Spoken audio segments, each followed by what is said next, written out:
Pour un avenir meilleur et la santé de nos enfants, nous choisissons Kubaena Flash. Vite vite, miam miam. Actuellement disponible en format de 110 grammes. Vous présente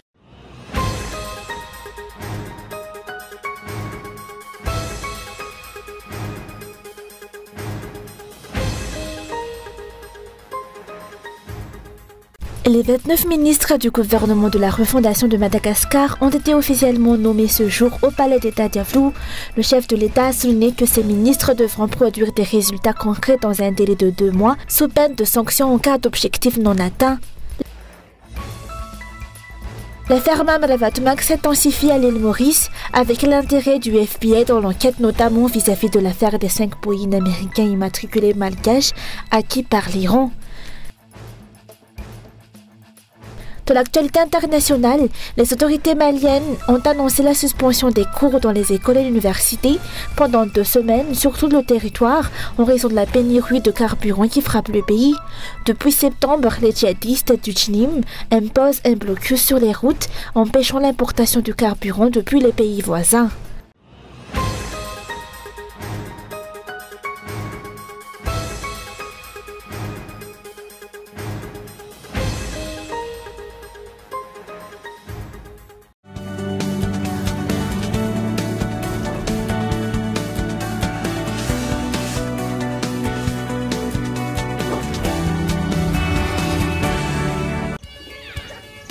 Faites attention les enfants.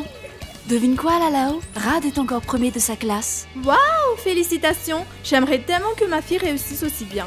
Quel est ton secret? Depuis ces 6 mois, je lui donne Kubaena Flash. C'est fortifié avec 25 vitamines et minéraux. Je veux qu'il réussisse et ça commence par une bonne alimentation. Et c'est pour ta fille et tu verras la différence. Merci Rassou, tu me donnes de l'espoir. Je veux aussi le meilleur pour ma fille. Pour un avenir meilleur et la santé de nos enfants, nous choisissons Kubaena Flash. Vite vite, miam miam. Actuellement disponible en format de 110 grammes.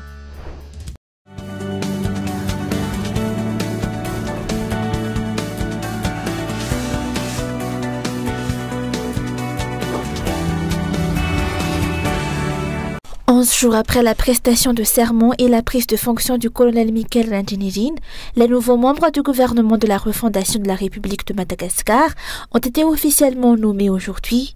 La présentation des 29 ministres a eu lieu au palais d'État d'Yavlou. Le chef de l'État a indiqué que cette composition reste globalement similaire à celle du gouvernement précédent, mais plusieurs changements notables ont été apportés. Contrairement au gouvernement précédent, il n'y a plus de secrétaire d'État.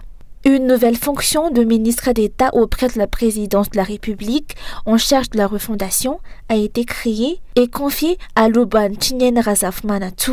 Par ailleurs, certains ministères ont été scindés, tandis que d'autres ont été regroupés ou transférés, tels que le ministre de l'Industrialisation, qui est désormais fusionné avec le développement du secteur privé, alors qu'auparavant, un ministère supervisait le commerce et la consommation. Le ministère des Mines a été combiné avec les ressources et richesses stratégiques. Le gouvernement, dirigé par le Premier ministre Ertsala Marazonarville, se compose donc comme suit. Ministre d'État auprès de la présidence en charge de la refondation, Anjine Razaf Manatu.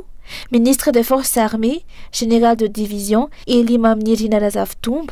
Ministre des Affaires étrangères, Christine Razanamassou. Garde des Sceaux, ministre de la Justice, Fanir Souernev.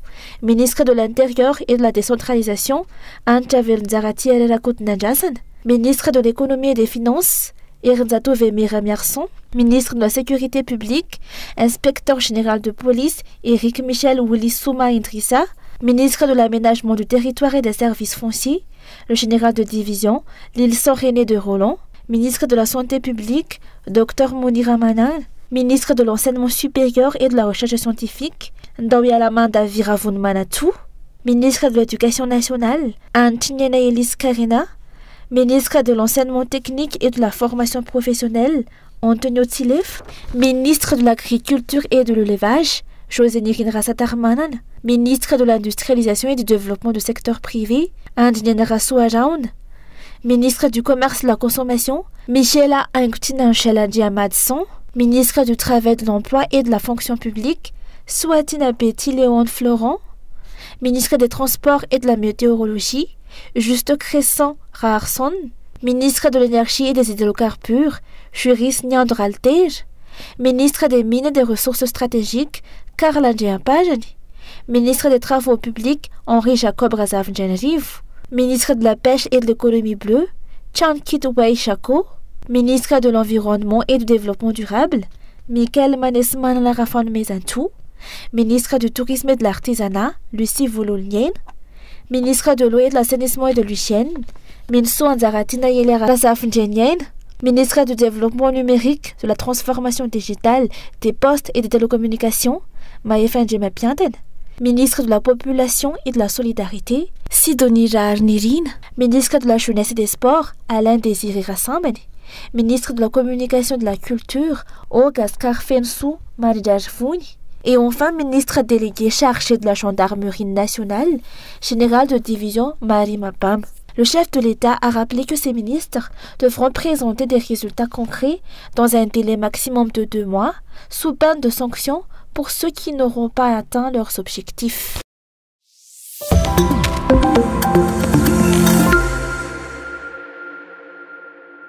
L'aspiration de la population au meilleur, fondement de la refondation, a été soulignée par le chef d'État, colonel Michael Rajenirin, lors de son discours prononcé aujourd'hui à l'occasion de la présentation des nouveaux membres du gouvernement de la refondation de la République de Madagascar. Selon lui, l'intérêt national et la voix du peuple demeurent la principale préoccupation du nouveau régime.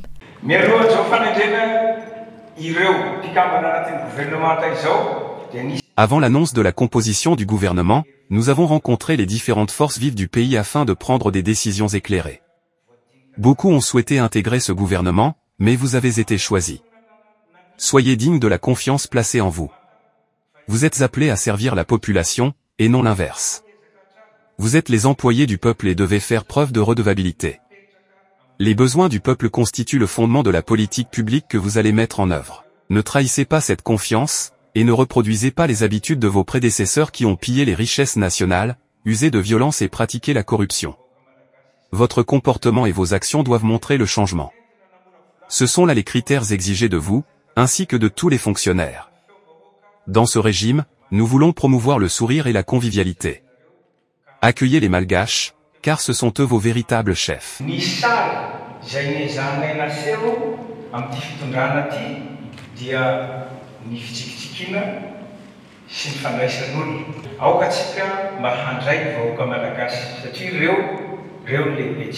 Le président de la refondation a insisté sur une politique générale axée sur la recherche de solutions rapides et durables pour les secteurs où le peuple souffre, en mettant l'accent sur la voix et les besoins des citoyens. Premièrement, nous devons trouver des solutions rapides aux problèmes qui affectent directement la population, l'énergie, la sécurité, la santé, l'éducation, la maîtrise de l'inflation des produits de première nécessité, et la mise en place d'une politique restrictive. Il s'agit aussi d'exploiter pleinement les secteurs rentables pour l'État et l'économie nationale, tels que le tourisme, l'élevage et la vanille, et de créer un environnement favorable à l'entrepreneuriat. Deuxièmement, il est essentiel de mettre en œuvre les stratégies de base de la refondation, en structurant la gouvernance et le système selon les désirs du peuple. Cela inclut l'organisation d'ateliers et l'élaboration des procédures pour la mise en place d'une nouvelle constitution, d'un code électoral, et de tout ce qui est nécessaire pour la réalisation d'élections transparentes.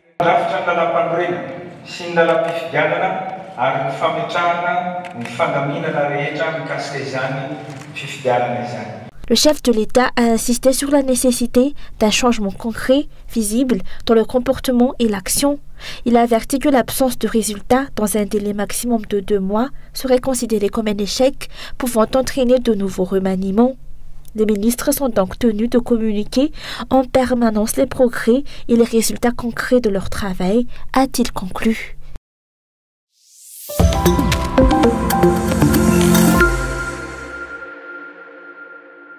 L'affaire Mamravatmang prend une tournure de plus en plus sérieuse à l'île Maurice. Le Premier ministre mauricien a annoncé aujourd'hui que le FBI est désormais impliqué dans l'enquête visant l'homme d'affaires cité dans le dossier des 5 Boeing américains immatriculés malgaches acquis par l'Iran. Un développement majeur qui vient renforcer le travail déjà mené par les autres équipes d'investigation locales et internationales collaborant étroitement avec le FBI. Hier, Nasser Beki a été incarcéré pour suspicion d'ingérence dans l'enquête. Actuellement, la Financial Crimes Commission concentre ses investigations sur une réunion secrète qui aurait eu lieu à la mi-octobre dans une maison à 4 bornes. Selon les informations disponibles, l'ancien commissaire Junaid Fakim, Mamravatmang, David Christian Thomas et Nasser Beki, tous proches collaborateurs de l'homme d'affaires malgache, figuraient parmi les participants, aux côtés d'autres personnes encore non identifiées. Des observateurs politiques s'interrogent. Comment le gouvernement mauricien est-il parvenu à mener des investigations aussi poussées en si peu de temps, alors qu'à Madagascar, certaines affaires de cette ampleur stagnent? Selon les explications, l'impunité demeure le plus grand frein à la dignité nationale dans un pays où nombre de responsables continuent de bafouer la loi et de causer des dégâts considérables.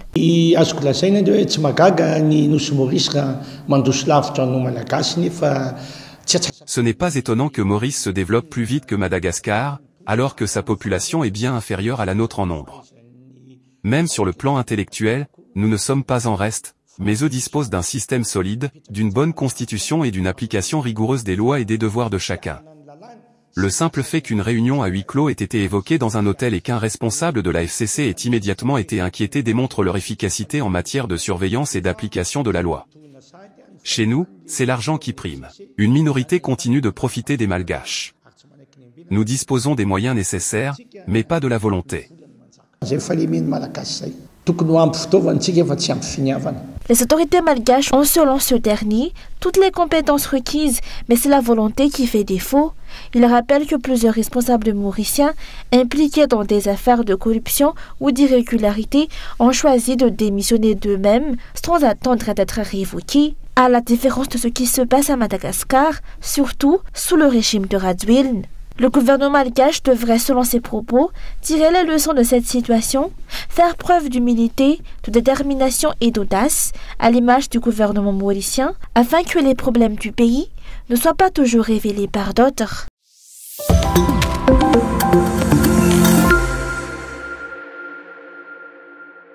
La nuit dernière et jusque dans la matinée, de nombreux quartiers d'Antananarivo et dans les régions ont été le théâtre d'incendies. Parmi les zones touchées, on trouve Tanzudav, vers 1h30 du matin, un Burput d'Alatamati, à Nuspachan, à Nalapati, où près de la moitié du quartier a été détruite, ainsi qu'à Vangaijanu. La cause exacte de ces incendies reste inconnue, tant dans la capitale que dans les autres régions.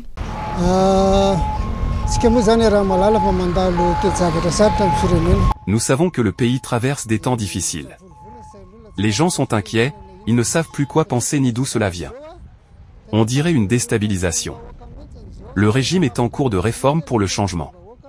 Certains perturbent l'opinion publique en avançant toutes sortes d'hypothèses. À chacun d'entre nous, au niveau des communautés, de rester vigilant et de ne pas se blâmer.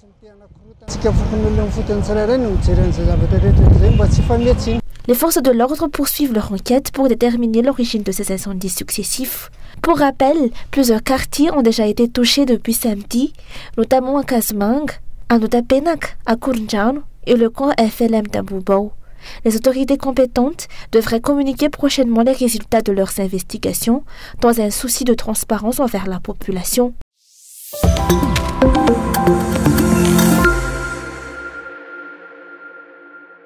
Les revirements et changements d'allégeance récents de certains élus et responsables nommés traduisent un manque d'éthique selon la société civile. La politique a pour vocation le bien-être du peuple et de la nation et non la quête de poste ou d'intérêt personnel, a rappelé le collectif des citoyens et des organisations citoyennes, ou CCOC.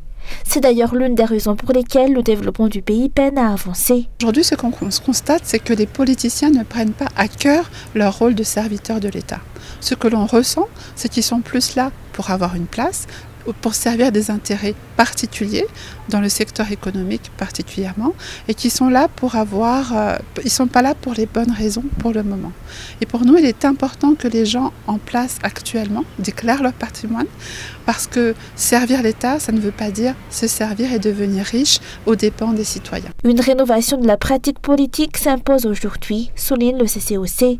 Les politiciens doivent connaître et respecter leurs fonctions, avoir une vision claire, orientée vers l'intérêt national et non vers la défense d'avantages individuels. Il est essentiel pour briser le cercle vicieux de la pauvreté, mais aussi le cercle des crises. Il est important de renouveler la classe politique. Il faut mettre fin aux politiciens qui sont là pour servir les intérêts de quelques personnes, en particulier au niveau du secteur économique. Il faut que les politiciens changent et qu'ils soient conscients de leurs responsabilités, de leur rôle de serviteur du peuple. Ils doivent travailler dans l'intégrité, dans l'éthique, dans la transparence et dans la redevabilité et dans la participation citoyenne. Ils doivent avoir un programme clair, que les citoyens sachent qu'ils travaillent effectivement pour les citoyens et qu'ils rendent compte de ce qu'ils font envers les citoyens. La politique est un engagement noble, un travail sacré dédié au développement du pays et à l'amélioration des conditions de vie des citoyens. En cette période de refondation nationale, il ne devrait plus exister de responsables qui s'enrichissent soudainement dès leur entrée dans la sphère politique, souligne encore la société civile.